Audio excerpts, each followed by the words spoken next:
Good morning. We are going to be reading chapters 8 and 9 this morning from The Mouse and the Motorcycle. This is AMI Day 7, and it's kind of a longer one because we do have 2 chapters to read. And so I'm just going to get right to it this morning. Chapter 8 is called A Family Reunion. The next thing Ralph knew, his mother was shaking him by the shoulder. "Wake up," she said. "Ralph, wake up. Room service has brought us another meal." Room service? Ralph rubbed his eyes, not believing what he had heard. Room service has brought our dinner? Yes, a real feast. A whole blueberry muffin and a chocolate chip cookie, said Ralph's mother. "Get up. We are having a family reunion." It all came back to Ralph. "Oh, room service," he said, understanding at last. "You mean the boy Keith?" "He is room service to me." Ralph's mother sounded happy and carefree. Ralph sat up. Already his aunts and uncles and many squeaky cousins were arriving by the secret paths and the space between the walls. It was a long time since anyone had had enough food for a family reunion, and there was rejoicing in the mouse nest for everyone but Ralph. He was thinking of the motorcycle he had lost and the promise he had broken. He had a dull, heavy feeling in the pit of his stomach, and he did not feel like celebrating. "Why, there's Ralph," squeaked his Aunt Sissy, who thought she was better than the rest of the family because she lived in the bridal suite where she led her relatives to believe riches of rice fell to the carpet when the bride took off her hat and the groom shook out his coat. The rest of the family knew Aunt Sissy was not as grand as she pretended to be, because very few brides and grooms came to this hotel these days. "My, how you've grown." Ralph never knew what to say when people told him how he'd grown.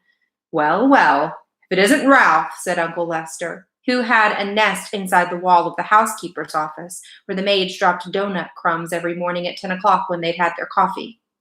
"What's this I hear about you riding up and down the halls on a motorcycle?" Uncle Lester had a way of saying the wrong thing at the wrong time. "My land, a motorcycle," said old Aunt Dorothy. "Isn't that pretty dangerous?" "Wouldn't mind riding one myself if I were a few years younger," said Uncle Lester. All the little cousins came crowding around Ralph. "Show us your motorcycle," they squeaked. "We want to ride it. Come on, give us a ride on your motorcycle, Ralph, huh? Ralph? Come on, Ralph, please." Ralph knew he was expected to be polite to all his relatives, even the squeaky little cousins. Well, embarrassed and ashamed, he looked down at the floor. "I sort of lost the motorcycle and a pile of sheets and pillowcases." "Lost the motorcycle? Oh, Ralph," cried his mother, genuinely alarmed. Ralph knew what she was thinking. Did this mean the end of room service? Did she have to go back to pilfering crumbs for his brothers and sisters? "That's a young mouse for you," said tactless Uncle Lester. "Can't take care of anything." "If anybody asks me, I think it's a good thing he lost it," said Aunt Dorothy. "Riding a motorcycle is just plain foolhardy." All the little cousins looked disappointed and sulky. "I don't think he ever had a motorcycle," said one. "I think he just made it up," said another, and the rest agreed. Ralph felt terrible. The family reunion swirled on around him. The muffin and cookie were divided. Cousins fought over the blueberries. Uncles, usually overweight uncles, asked for second helpings. Everyone talked at once. The little cousins finished their dinner and went racing around the mouse nest. The aunts and uncles raised their voices to be heard above the racket their children made. Suddenly there came from the knothole a noise that drowned out the squeaks and squeals of young mice at play. "Shh!" Not a mouse moved. They looked at one another, too terrified to speak. "Psst! Hey, Ralph! Come on out," whispered Keith at the entrance of the mouse nest. Ralph's mother gave him a little shove, but no one spoke. With a heavy feet, Ralph walked to the knothole, but he did not go out into room 215. "What do you want?" he asked. "You and your family better be quiet in there, or my mother will hear you. You know how she is about mice, Keith said. I don't know why people say things are quiet as a mouse. You sound like a pretty noisy bunch to me. Behind Ralph, his relatives began to tiptoe quietly away to their own homes, leaving his mother to do all the cleaning up. Did you have a nice picnic? Ralph asked, dreading what he must tell the boy. Yes, we saw an old mining town with a real jail and bars on the windows. Keith reached into his pocket and pulled out something curved and hard and white with a rubber band fastened to it with a piece of Scotch tape. I brought you a present. Come on out. Puzzled and curious, Ralph squeezed through the knothole. What is it? He asked. Whatever the object was, he had never seen anything like it. Half a ping-pong ball I found down by the game room, said Keith. See, I padded the inside with thistledown and anchored the rubber band to the top with Scotch tape. What for? Ralph still didn't understand. A crash helmet for you. Keith set the half ping-pong ball on Ralph's head and slipped the rubber band carefully around his whiskers until it rested under his chin. There, that's just right. You need it big so there will be plenty of room for your ears. When you ride a motorcycle, you need a crash helmet. I'm just going to stop there for a second because I want you guys to really imagine what this half a ping pong ball crash helmet could look like. And if you have trouble, if you look at the front cover of your book, there is Ralph riding the motorcycle wearing the crash helmet that Keith just made him. So it might help you imagine it a little better. Ralph peered at Keith from under his new crash helmet, which rested lightly on his head. He knew he looked every inch a motorcycle racer, but never in his whole life had he ever felt so ashamed. He longed to crawl off into his hole and never face Keith again, but his conscience, which until now he did not know he had, would not let him. There was nothing to do but stand there in his fine new crash helmet and confess. You might as well know, he told Keith. I lost the motorcycle. Lost the motorcycle? Keith, who had been kneeling, sat back on his heels. But how? I rode it by mistake into a pillowcase in a heap of linen on the floor, and it got dumped into the laundry hamper, confessed Ralph. You rode it into pillowcases? He repeated Keith. But you weren't supposed to ride it in the daytime. You promised. I know, agreed Ralph miserably. I didn't exactly mean to ride it. But you did. Keith's voice was accusing. Well, you see, the maid was vacuuming under the bed and I, began Ralph and stopped. Oh, what's the use? I rode it and I lost it and it's probably gone to the laundry by now and I'm sorry. The boy and the mouse were silent. Both were thinking about the little motorcycle with its clean lines and pair of shining chromium exhaust pipes. That motorcycle was my very most favorite of all my cars, said Keith. I saved my allowance and bought it myself. Ralph hung his head in his crash helmet. There was nothing more he could say. It was a terrible thing he had done. I guess I should have known you weren't old enough to be trusted with a motorcycle, said Keith. The boy could not have said anything that would hurt Ralph more. Chapter 9. Ralph Takes Command. It was a sad night for Ralph, a sad and lonely night. If he went back to the mouse hole, his mother was sure to worry him with embarrassing questions about the motorcycle. She would also expect him to help clean up after the family reunion. If he took off his crash helmet, he could squeeze under the door and explore the hall on foot. But he could not bear to part with the helmet. And anyway, he had no desire to travel by foot where he had once ridden with such noise and speed. Ralph scurried through the shadows on the floor to the curtain, which he climbed to the windowsill. There he sat, huddled and alone, staring out into the night, listening to the kissing sounds of the bats as they jerked and zigzagged from the eaves of the hotel, through the pines and back again. Around the window, the leaves of a Virginia creeper vine shifted in the breeze, and down in the lobby, a clock struck midnight. An owl slid silently through the night across the clearing of the parking lot from one pine to another. Ralph could remember a time when he had envied bats and owls their ability to fly, but that was before he'd experienced the speed and power of a motorcycle. Early in the morning, the smell of bacon drifting up from the kitchen brought back all Ralph's dreams of the ground floor. It was not long until he was embarrassed to discover that Keith was awake and was lying quietly in bed, watching him. "Hi," said Keith. "Oh, hello." Ralph wished he had returned to the mouse hole before dawn. "Well, I guess it's about time for me to go home and go to bed." Keith sat up. "Don't go yet. Wait until my folks get up." Ralph leaped to the floor. "I didn't think you would want to talk to me after I lost your motorcycle." "I may never have another chance to talk to a mouse." Ralph was flattered. It had never occurred to him that a boy would consider talking to a mouse anything special. "What would you like for breakfast?" asked Keith. "You mean we still get room service after what I did?" "Sure." Keith pulled his knees up under his chin and wrapped his arms around his legs. "You mean you aren't mad at me anymore?" asked Ralph. "I guess you might say I'm mad, but not real mad," Keith decided. "I've been lying here thinking. It wouldn't be right for me to be real mad because I get into messes myself. My mom and dad tell me I don't stop to use my head." Ralph nodded. "I guess that's my trouble too. I don't stop to use my head." "They say I'm in too much of a hurry," said Keith. "They say I don't want to take time to learn to do things properly."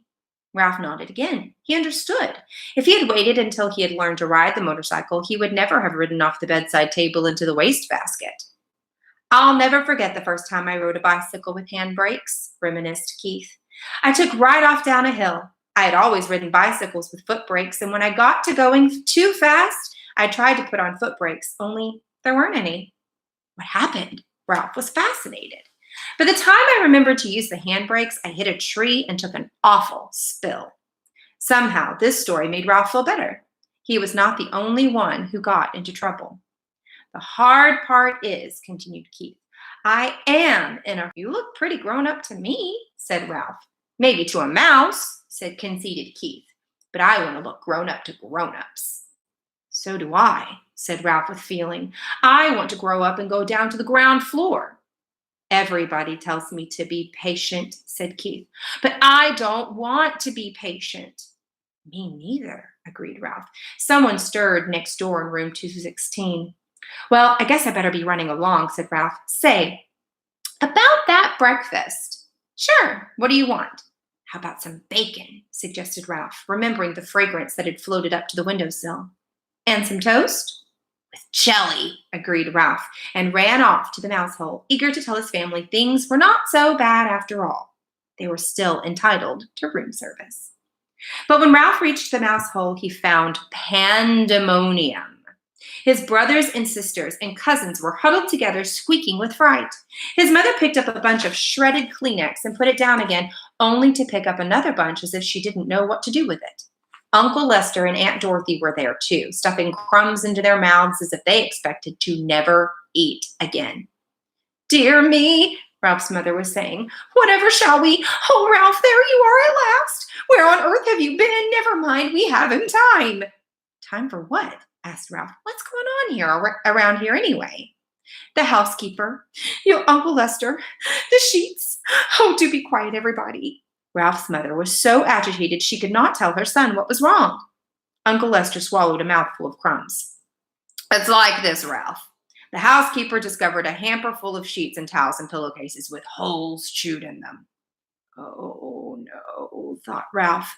Whatever had happened was all his fault. He might have known. "I heard her telephoning the manager about it from her office," continued Uncle Lester. "The manager came up and called in all the maids and the bellboys, and everyone had to look at the holes chewed in the sheets. It was quite a powwow." The motorcycle, thought Ralph. What happened to the motorcycle? There might be a chance it didn't get into the laundry after all. "You didn't happen to see a motorcycle in the housekeeper's office, did you?" he ventured. "I was listening, not looking out," said Uncle Lester.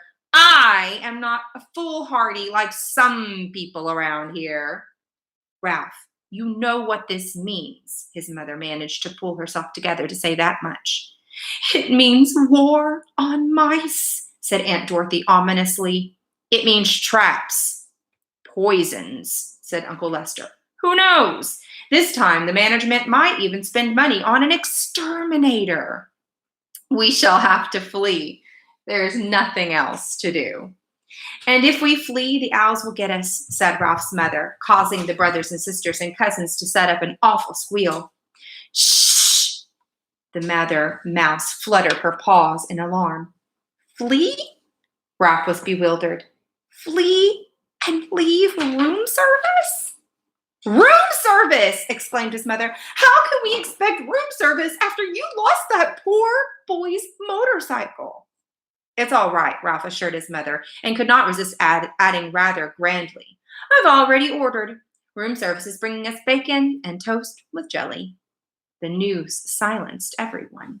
A breakfast of bacon and toast with jelly delivered to the mouse nest without first being dropped on the carpet was not to be abandoned lightly. We want some jelly! We want some jelly! All the little cousins began to squeak. Be quiet, ordered Uncle Lester. Do you want them to find us? Ralph knew that no matter what the others chose to do, he was not going to flee from the hotel, not until he found out what had happened to the motorcycle. He was very sure of this, and all at once he felt calm and clear-headed as he had never felt before. He knew exactly what his family should do. Be quiet, everybody, Ralph ordered, standing up straight so all his relatives could see him. I will tell you what we are going to do. See here, Ralph, interrupted Uncle Lester. You're pretty young to be giving orders to your elders. Now, Lester, said Aunt Dorothy, let's listen to Ralph. After all, he has our food brought up by room service. No one else in the history of the family has managed that. This silenced Uncle Lester, and Ralph was allowed to continue. What we should do is keep quiet for a few days. Here he looked down at his little cousins, who for once in their lives were not squeaking. I will arrange for room service to bring our meals, so we won't have to go scrabbling around in the woodwork or scrounging around in the rooms. That way we won't be tempted to taste any poison food or go near any traps. And if the management doesn't see or hear of us for a few days, they'll forget about us. They always do. Now, just a minute, said Uncle Lester. This boy won't be here long. You know how it is with people. Here today, gone tomorrow. Ralph had the answer. This is only Sunday. He will be here until Tuesday, because Monday is the 4th of July, and his father says he won't drive on holiday weekend traffic. He always brings us plenty, and if we don't stuff ourselves, we can save enough to last until the management forgets about us. Uncle Nestor nodded thoughtfully. That seems like a sound idea. Yes, but Ralph, there is one thing that worries me, said his mother. How are we going to tip room service? When people have a waiter bring food to the room, they always give him a coin or two for his service. We haven't any money. Ralph had not thought of this. If we're going to continue to accept room service, we must do the right thing, insisted his mother. Don't worry. I'll think of something, promised Ralph in the grand way he had acquired since he had ordered a meal sent up to the mouse nest. All right, guys, that is the end of chapter 9. Tomorrow we'll be reading chapter 10, An Anxious Night, and we'll be completing day 8, I guess, day 8 of our AMI packets. But for now, you need to go get out your AMI packets and complete day 7. Don't forget to check our Facebook page for any announcements, and your teachers may be trying to get a hold of you if you have a Google Classroom. Make sure you try logging into that today or some point this week and see if your teacher has any interesting announcements for you. All right, guys, see ya later. See you tomorrow.